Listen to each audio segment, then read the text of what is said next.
स्वागत है आपका खबरदार में। नमस्कार, आपके साथ मैं हूं सईद अंसारी। अब पाकिस्तान को समझना होगा कि तुम एक मारोगे तो हम सात मारेंगे। यानी अब पाकिस्तान के हर गुस्ताखी का भारत की तरफ से मुंहतोड़ जवाब दिया जाएगा। और ये इसलिए कि जम्मू और कठुआ में अंतर्राष्ट्रीय सीमा पर पाकिस्तान की ओर से जो फायरिंग की गई, भारत ने उसका ऐसा करारा जवाब दिया कि पाकिस्तानी रेंजर मारे गए। और ये 7 जवान थे पाकिस्तानी, और आगे भी ये सिलसिला रहेगा अब जारी।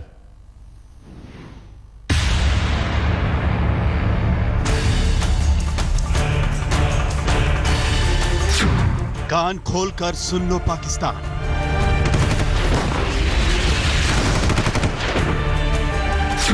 अब नहीं सहेगा हिंदुस्तान। तुम एक मारोगे, हम 7 मारेंगे। घुसपैठ करोगे तो हम घुस कर मारेंगे। तुम गोली दागोगे तो हम गोले बरसाएंगे। कान खोलकर सुनो पाकिस्तान। अब बंद करो सीमा पर साजिश, वरना खत्म हो जाएगा तुम्हारा नामो निशान।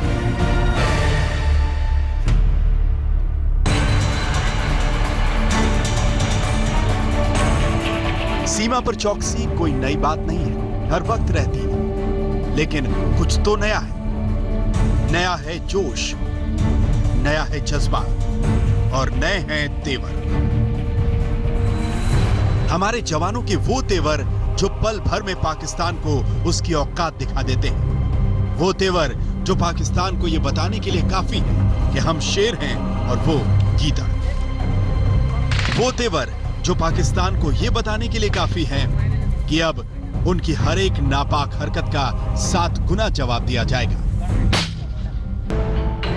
पड़ोसी मुल्क को भारत ने खूब समझाया कि सरहद पार की साजिशें बंद करे।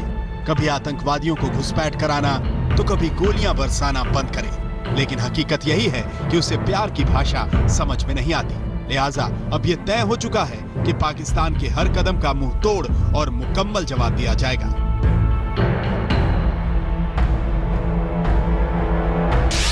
हमारे बीएसएफ के और पैरामिलिट्री के लिए हमने आज़ादी छोड़ी है कि जब जब भी सीज फायर होगा, उल्लंघन होगा, तो जवाबी कार्रवाई करनी चाहिए। और इस तरीके से कार्रवाई हुई है।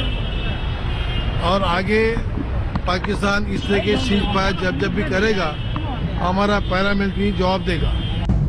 पिछले कुछ दिनों में कई बार ऐसे मौके आए जब देश की नई कसम के सबूत मिले।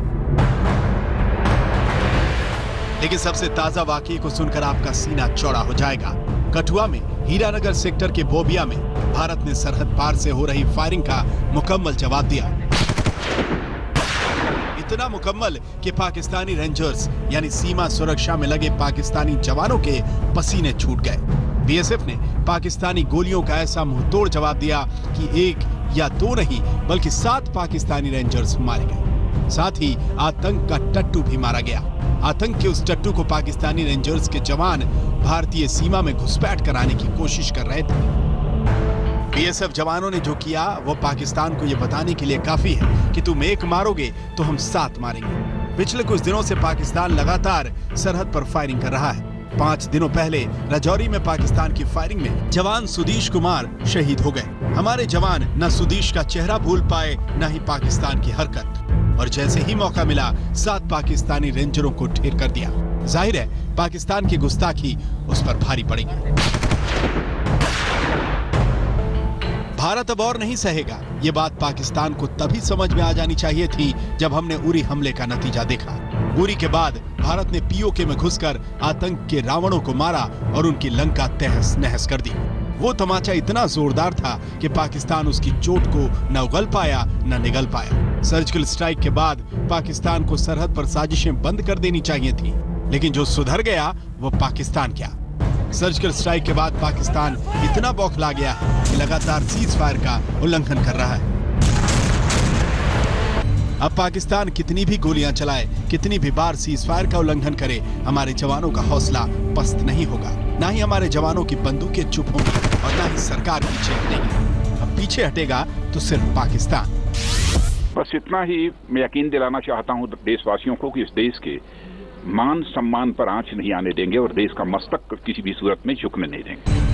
भारत ने बॉर्डर पर सबसे खतरनाक बदला ले लिया है। एक का हिसाब 7 को मारकर बराबर किया है और अब इसमें कोई शक नहीं कि ये आगे भी जारी रहेगा। पाकिस्तान की कोई भी करतूत उस पर 7 गुना भारी पड़ेगी। अब शुरुआत उसने की है तो नतीजा उसे भुगतना ही होगा।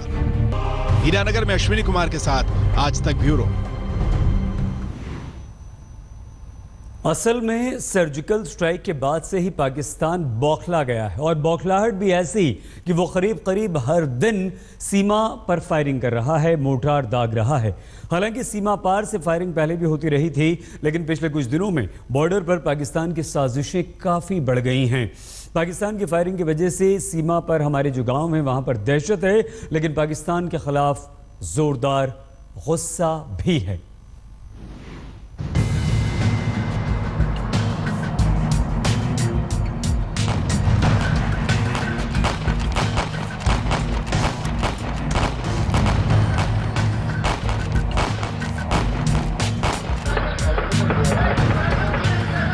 ये हीरानगर का वही बोबिया पोस्ट है जहां तैनात बीएसएफ की टीम ने पाकिस्तान से जबरदस्त बदला लिया। ये वही बोबिया पोस्ट है जहां तैनात बीएसएफ के जवानों ने 7 पाक रेंजरों को मौत की नींद सुला दी। अब सबसे पहले इस अंतर्राष्ट्रीय सीमा पर गोलियों की आवाज सुनिए। फायरिंग सरहद पार से की जा रही है और हमारे जवान उस फायरिंग का मुकम्मल जवाब दे रहे हैं। जितनी भी झाड़ियां हैं, जिसको हम लोकल लेवल में सरकंडा बोलते हैं, उसके पीछे से जो है पाकिस्तान है और वहां से लगातार जो है पाकिस्तान फायर खोल रहा है। जिस तरह से आप आवाज सुन रहे होंगे कि लगातार ये सुबह से फायरिंग चल रही है, उसका जवाब जो है मुंह तोड़ दिया जा रहा है। पिछले कुछ दिनों से इस इलाके में यही हालात है। अंतर्राष्ट्रीय सीमा पर करीब 200 किलोमीटर के इलाके में पाकिस्तान बार बार सीज फायर का उल्लंघन कर रहा है और बीएसएफ के जवान मुंह तोड़ जवाब दे रहे हैं। जिन इलाकों में पाकिस्तान नापाक हरकतें कर रहा है वो है हीरानगर, सांबा, आरएसपुरा, अखनूर। हकीकत यह है कि पाकिस्तान सरहद पार से सिर्फ गोलियां ही नहीं चला रहा बल्कि मोर्टार और गोले भी दाग रहा है। इन घरों को देखिए जहां जहां सरहद पार से आ रही पाकिस्तान की साजिशों के सबूत मौजूद है। इन मरे मवेशियों को देखिए जो चीख चीख कर पाकिस्तान की गुस्ताखी का ऐलान कर रहे हैं। तब भी यकीन नहीं आता तो लोगों के पास मौजूद इन सबूतों को देख लीजिए। बड़ा सेल पड़ा इधर, बमबारी हुई है, तो फिर पशु इधर बांधे थे तो पांचों पशु खत्म हो गए। पिछले कई दिनों से सरहद पार से की जा रही अंधाधुंध फायरिंग का नतीजा ये है कि लोग दहशत में हैं, खौफ है और उन्होंने घर बार छोड़कर सुरक्षित जगहों पर शरण ले ली। हीरानगर स्कूल में हूँ, सरकारी स्कूल। आप देख रहे हैं कि मेरे पीछे जो है ये लोग सब जो है बॉर्डर के आसपास के इलाके से पाकिस्तान की फायरिंग की वजह से जो है वहां से डिस्टर्ब हुए और प्रशासन ने सब लोगों को निकाला है। प्रशासन और सुरक्षा एजेंसियों को भी पता है कि जब तक पाकिस्तान की ओर से फायरिंग बंद नहीं होती हालात बहुत ज्यादा सुधरने वाले नहीं। लिहाजा सरहदी गाँव से लोगों को सुरक्षित स्थानों तक पहुँचाने की कवायद जोरों पर है। गांव में बुलेट प्रूफ गाड़ियां मंगवाई जा रही हैं ताकि लोगों को पूरी सुरक्षा के साथ सुरक्षित ठिकानों तक पहुंचाया जा सके। अभी देखिए आप हम बॉर्डर पर हैं। अभी बुलेट प्रूफ गाड़ी आई है जो सीआरपीएफ की है, वो एडमिनिस्ट्रेशन को हेल्प करने के लिए आगे जा रही है और साथ ही साथ आप देख रहे हैं कि लोग यहाँ फंसे हुए हैं, उनको निकालने की कोशिश की जा रही है। कि गाँव में जो आगे लगे हुए हैं ये बुलेट प्रूफ गाड़ियाँ जो है सीआरपीएफ की जा रही है। पाकिस्तान की ओर से हो रही फायरिंग ने लोगों को अपने आशियाने छोड़ने पर मजबूर कर दिया है। वो अपना आशियाना छोड़कर कहीं और जा रहे हैं। बहुत सारी जगह और नठाने उनके करिए कुछ जाते बच्चे ले निके निके बच्चे ने मुझे ना निकले ठहरा निकल वाला। वहाँ पर लोग भाग रहे हैं, क्या क्या क्यों भाग रहे हो? अब पाकिस्तान की गोली चल रही है। सरहद पर हो रही फायरिंग ने लोगों का जीना मुश्किल कर दिया है। गम और गुस्से की मिली जुली लकीरें आप इनके चेहरे पर पढ़ सकते हैं। ऐसा इंसान कभी दुनिया में पैदा ना हो। बेड़ा गर्क कर रहा हमारा बॉर्डर के लोगों का। इतनी फायर आई हो, खेतों में उजड़ रही हैं, डंगर फाके मार रहे हैं, हम सुबह के अंदर डकोए हुए हैं। गांव के लोग भले ही परेशान हैं, लेकिन सब यही चाहते हैं कि पाकिस्तान को उसकी गुस्ताखियों का मुकम्मल जवाब मिले। मुंह तोड़ जवाब दिया जाना चाहिए क्योंकि एक बार थोड़ा सा हल हो जाए।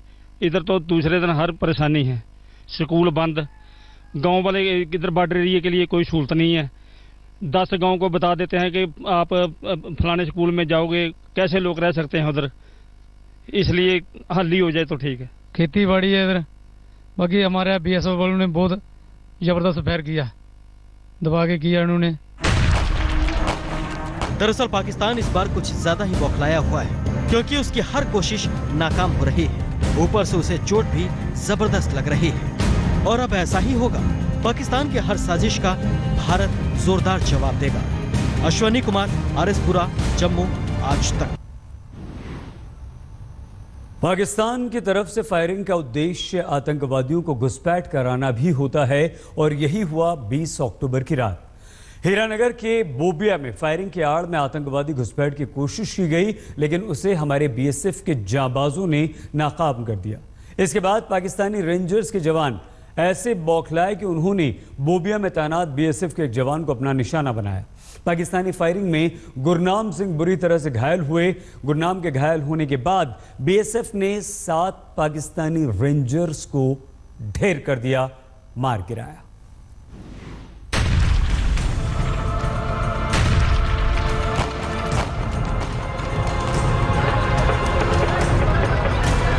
सरहद पार से जो गोलियां आ रही हैं, जो मोर्टार दागे जा रहे हैं, उसके पीछे की मंशा काफी खौफनाक है। लगातार हो रही फायरिंग का मकसद है आतंकियों की घुसपैठ कराना। पाकिस्तानी सेना के जवान आतंकवादियों को कवर फायर दे रहे हैं, ताकि आतंक के टट्टू बड़ी आसानी से भारतीय सीमा में दाखिल हो सके। लेकिन पाकिस्तान के नापाक मंसूबे कामयाब नहीं हो पा रहे हैं। हमारे जवान पाकिस्तान के हर एक मंसूबों को नाकाम कर रहे हैं। सरहद पर बीएसएफ के जवान कितने अलर्ट हैं और किस कदर पाकिस्तान के नापाक मंसूबों को नाकाम करने में जुटे हैं, इसकी पूरी कहानी सुनकर आपका सिर गर्व से ऊंचा हो जाएगा। वो 20 और 21 अक्टूबर की दरमियानी रात थी। जगह थी हीरानगर सेक्टर की बोबिया पोस्ट। पोस्ट पर गुरनाम सिंह के साथ कुछ और जवान भी तैनात थे।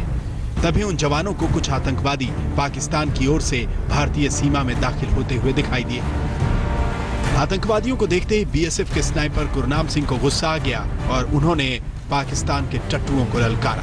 अब पाकिस्तानी रेंजरों ने फायरिंग शुरू कर दी, लेकिन गुरनाम सिंह और उनके साथियों ने आतंकवादियों पर इतनी गोलियां चलाई कि उन्हें वापस लौटने पर मजबूर होना पड़ा।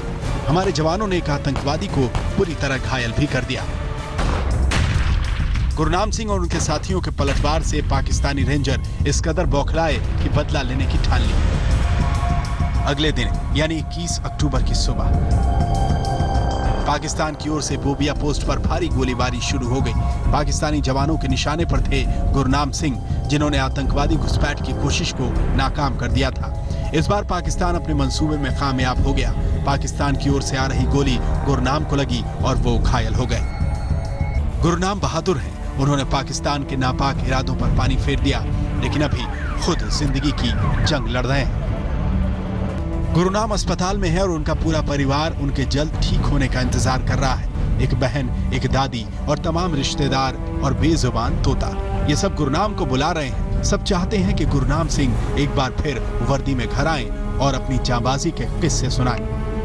हाँ, हम वाहेगुरु से यही अरदास कर रहे हैं कि मेरा भाई जल्दी से बोले, मम्मी का नाम ले, वाहेगुरु बोले, कुछ तो बोले। अभी तक उसका कुछ पता नहीं है। गुरनाम अपनी बहन से अपनी बहादुरी के सारे किस्से सुनाया करते थे। 20 तारीख की रात में गुरनाम ने जब आतंकवादियों को वापस पाकिस्तान की सीमा में खदेड़ा, तो अपनी जांबाजी के इस किस्से को भी उन्होंने अपनी बहन को सुनाया। उनकी बात यही कि मैं देश के लिए कुर्बान भी हो जाऊं, मुझे कोई टेंशन नहीं है, मेरी फिक्र नहीं करनी, मैं देश के लिए बनाऊं। मैंने हमेशा देश के लिए, बचपन से उसे यही शौक था कि मैं बीएसएफ में ही जाऊंगा। गुरनाम सिंह जम्मू में आरएसपुरा के रहने वाले हैं। करीब 6 साल पहले बीएसएफ में भर्ती हुए वो बीएसएफ के टॉप स्नाइपर चुने गए थे। गुरनाम सिंह के पिता कुलबीर सिंह निजी स्कूल में बस चलाते हैं। बहुत अच्छा, 5, 7, 10 साल से हम रहते हैं यहाँ। तो अपने मम्मी पापा को भी बोलता रहता था, बल्कि मम्मी अब जो है मैं चले जाऊँगा, अंकल को मेरे हिस्से की रोटी आप खिलाना। ऐसे नेचर का इंसान था वो, बहुत अच्छा। हॉस्पिटल में है तो आप क्या दुआ मांगते? तुम सच्ची बात कहते हैं, यही दुआ करेंगे जल्दी ठीक हो जाए। गुरनाम का पूरा परिवार बेचैन है, साथ ही उनका तोता गामा भी उन्हें देखने को बेकरार है। हम उस परिवार में हैं जो कि गुरनाम सिंह का पूरा परिवार है, इस वक्त सख्ते में है। गुरनाम सिंह की सेहत कैसी रहेगी, गुरनाम सिंह कब ठीक होंगे, परिवार पूरा इंतजार में है गुरनाम सिंह की।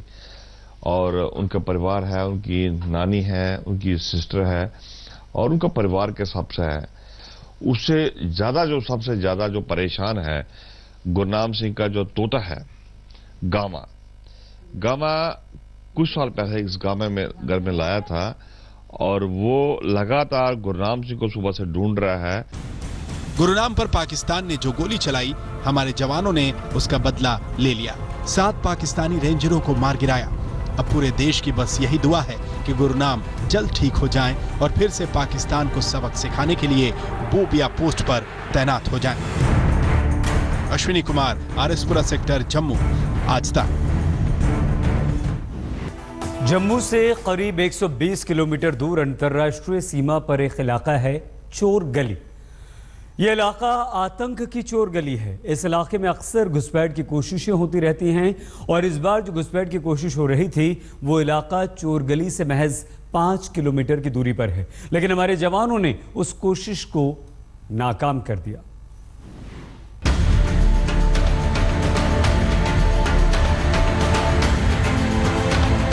जम्मू कश्मीर के कठुआ में जंगली खरपतवार, झाड़ झंखाड़ और ऊबड़ खाबड़ पत्थरों से भरा ये इलाका बेहद संवेदनशील है, क्योंकि इसी रास्ते से चोरी चोरी चुपके हिंदुस्तान में घुसपैठ की फिराक में रहते हैं खतरनाक आतंकवादी। शायद इसी वजह से लोग इस इलाके को चोर गली के नाम से जानते हैं।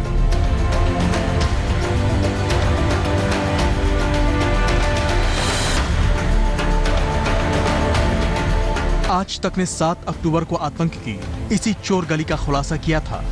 हमने बताया था कि कैसे सरहद पार से आतंकवादी पाकिस्तानी रेंजर्स की मदद से घुसपैठ के लिए इस चोर गली का इस्तेमाल करते हैं। ये पूरा ऐसा रास्ता होता है इस पूरे इलाके में, बड़ी बड़ी यहाँ पर घास होती है और ऐसे पेड़ पौधे, ऐसे रास्ते बने हुए हैं जो कि यहाँ से महज 500 मीटर की दूरी पर पाकिस्तान मौजूद है और ये रास्तों का इस्तेमाल किया जाता है। आतंकवादी भी अब इस्तेमाल करने की कोशिश में जुटे रहे। कठुआ में अंतर्राष्ट्रीय बॉर्डर पर बसे इस इलाके में फेंसिंग के दूसरी तरफ हर वक्त ऑपरेशनल होता है आतंकियों का लॉन्च पैड, जिसकी देखरेख पाकिस्तानी फौज और पाकिस्तानी रेंजर के जवान करते हैं। आपको जानकर हैरानी होगी कि पाकिस्तानी जमीन पर बॉर्डर से सिर्फ 1.5 किलोमीटर की दूरी पर एक नहीं बल्कि 2 टेरर लॉन्च पैड मौजूद हैं। आतंकियों का बड़ा लॉन्चिंग पैड है मसरूर बड़ा भाई और दूसरा है अभियाल डोगरा। सुरक्षा बल इन चोर गली, जिनको की बोलते हैं, इस पूरे इलाके में वहां पर मौजूद रहते हैं। इसके अलावा जहां पर फेंसिंग होती है उन तमाम जगहों पर अलग अलग तरीके से इलेक्ट्रॉनिक सर्विलांस के जरिए भी सुरक्षा चाक चौबंद की जाती है। इस इलाके में पाकिस्तान की ओर से अक्सर फायरिंग की जाती है, जिसका असली मकसद होता है आतंकियों को घुसपैठ के लिए कवर फायरिंग देना। यही वजह है कि सरहद पर मौजूद BSF के जवान कोई रिस्क नहीं लेते और पूरी तरह से चौकस रहते हैं। इस बार भी आतंकवादियों ने चोर गली वाले इलाके से घुसपैठ की कोशिश की। सर्जिकल स्ट्राइक के बाद जब पाकिस्तान के पलटवार की आशंका में बॉर्डर पर सुरक्षा सख्त थी, लिहाजा पाकिस्तान ने चोर गली के रास्ते आतंकियों को भेजने की कोशिश करके बड़ी गलती कर दी और अंजाम अब भुगतना पड़ा। जम्मू से अश्विनी कुमार के साथ कठुआ के चोर गली से जितेंद्र बहादुर सिंह, आज तक।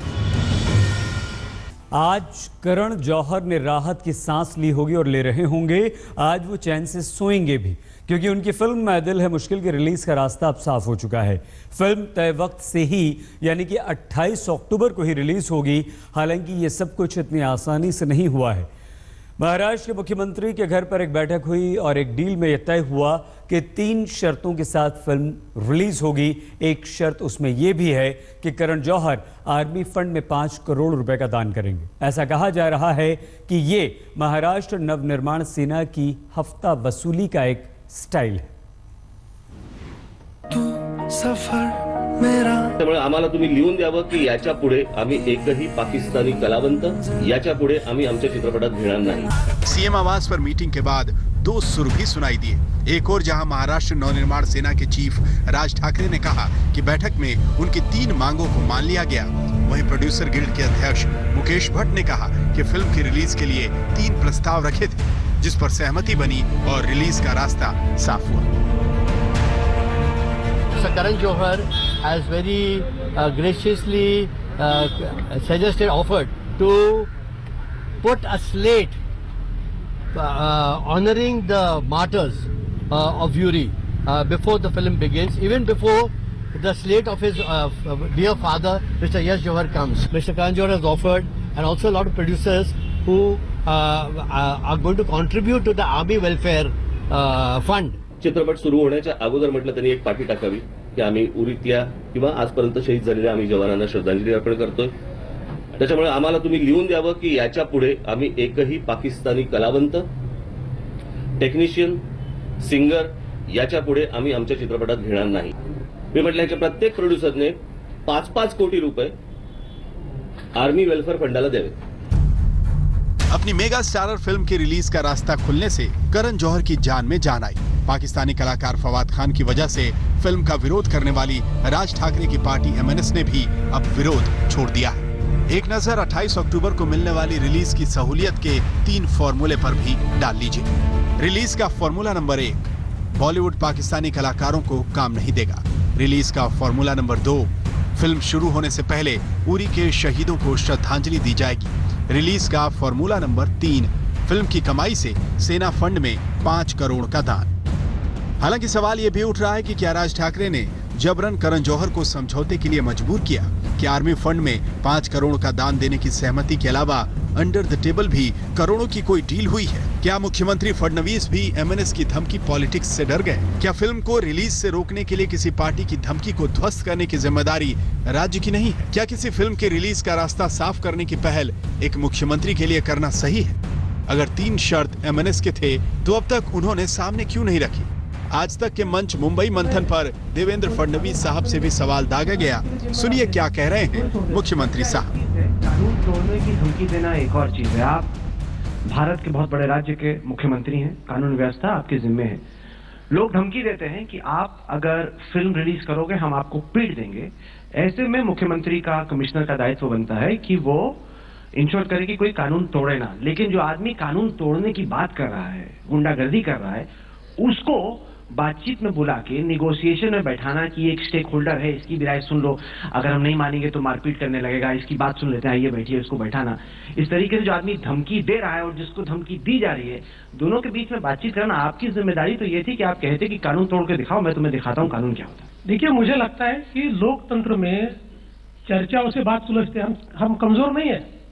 जिस समय कुछ लोगों ने जाकर वहां पर थिएटर के सामने तमाशा किया, छोड़ा नहीं उनको, अंदर कर दिया, 15 दिन के लिए जेल में डाल दिया.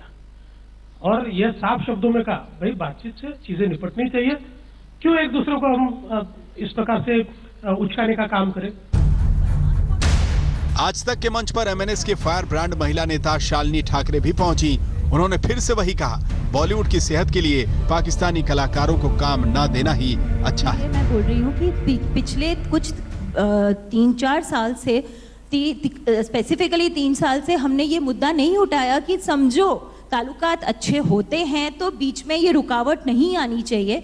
उसके बाद भी अगर हल्ले होते हैं और हमारे जवान शहीद होते हैं, फिर भी हम सिर्फ पाकिस्तानी आर्टिस्ट को लेकर पिक्चरें बनाते हैं, तो यहाँ पे मुझे लगता है कि कहीं पे वो मुद्दा जो है वो इंडस्ट्री को समझ नहीं आ रहा कि समझना नहीं चाहते हैं.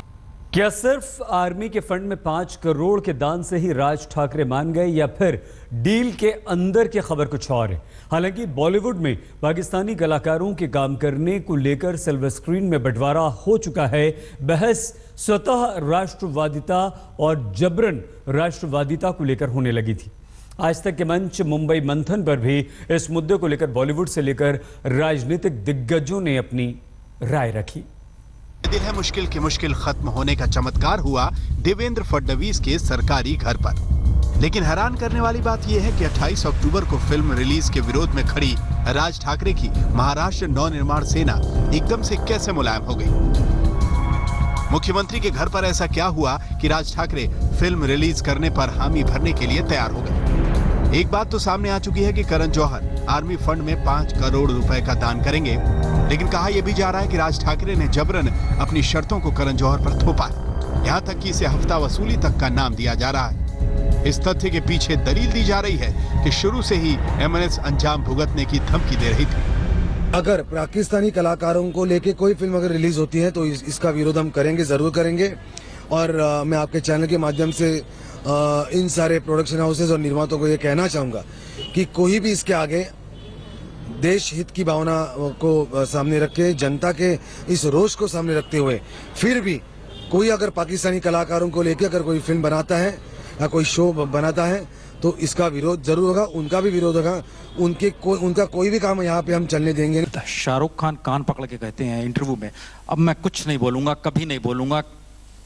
मुकेश भट्ट साहब दिल्ली पहुंचते हैं, बोलते हैं 7 जन्म तक। करण जौहर कुछ और बोलते हैं। ये नेशनलिज्म है या डर है, क्या है? दोनों है, दोनों है। और इसमें मैं भी शामिल हूं। जहां नेशनलिज्म की बात होती है, आपको जो लगता है, जैसे मुझे जो लगा, मैंने कहा था थोड़ा टाइम पहले भी, I stand by the country.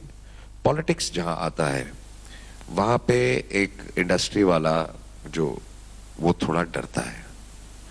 वो इसलिए डरता है क्योंकि आज अगर किसी भी ग्रुप के अगेंस्ट कुछ कह दिया, आपकी फिल्म रोक दी जाएगी या कुछ हो जाएगा। तो वहां we are very vulnerable where politics is concerned. इतने ज्यादा यूथ एक्सचेंज के बाद, इतने ज्यादा कल्चरल एक्सचेंज के बाद, खेलों के एक्सचेंज के बाद आज तक कभी भी किसी पाकिस्तानी अभिनेता ने, किसी पाकिस्तानी कलाकार ने, किसी भी पाकिस्तानी क्रिकेटर ने आज तक कभी अपने वहां पर जाकर अपनी गवर्नमेंट से, आईएएस से, आईएसआई से या उनकी मिलिट्री से कभी इस बात के ऊपर जोर डाला कि साहब जब हम भारत जाते हैं तो हमारी जो मेहमान नवाजी होती है, माफ कीजिएगा, तबीयत खुश हो जाती है और हमको लगता है कि आपको इस किस्म की तमाम हरकतें बंद करनी चाहिए। वो भी और है भारत भूमि जो है वो अलगाव की भाषा नहीं बोलती है, वो लगाव की भाषा बोलती है। एमएनएस ने ए दिल है मुश्किल की रिलीज की राह को मुश्किल बनाने के लिए लगातार धमकी और अल्टीमेटम का दबाव बनाए रखा। आखिरकार 18 अक्टूबर को करण जौहर को भी बयान जारी करना पड़ा कि उनके लिए देश सर्वप्रथम है और भविष्य में अपनी किसी भी फिल्म में वो पाकिस्तानी कलाकार को रोल नहीं देंगे। September to December last year, the climate was completely different. The circumstances were completely different. There were efforts made by our government for peaceful relationships with the neighboring country. And I respected those endeavors then, those efforts then. And I respect the sentiment today. I understand the sentiment because I feel the same. Going forward, I would like to say that of course I will not engage with talent from the neighboring country given the circumstance. 20 अक्टूबर को producer guild के अध्यक्ष मुकेश भट्ट ने गृह मंत्री राजनाथ सिंह के साथ मुलाकात की और फिल्म रिलीज के वक्त उनसे सुरक्षा का वायदा भी मांगा। केंद्र के साथ साथ महाराष्ट्र सरकार और मुख्यमंत्री ने भी फिल्म को सुरक्षित रिलीज का भरोसा दिया था।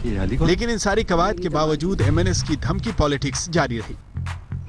आखिरकार ए दिल है मुश्किल की रिलीज के एक हफ्ते पहले मुख्यमंत्री के घर पर एक चमत्कारिक बैठक हुई। खुद सीएम देवेंद्र फडणवीस, करण जौहर, राज ठाकरे और मुकेश भट्ट इसमें शामिल हुए और सुलह की 3 सूत्री फॉर्मूले पर बात बन गई।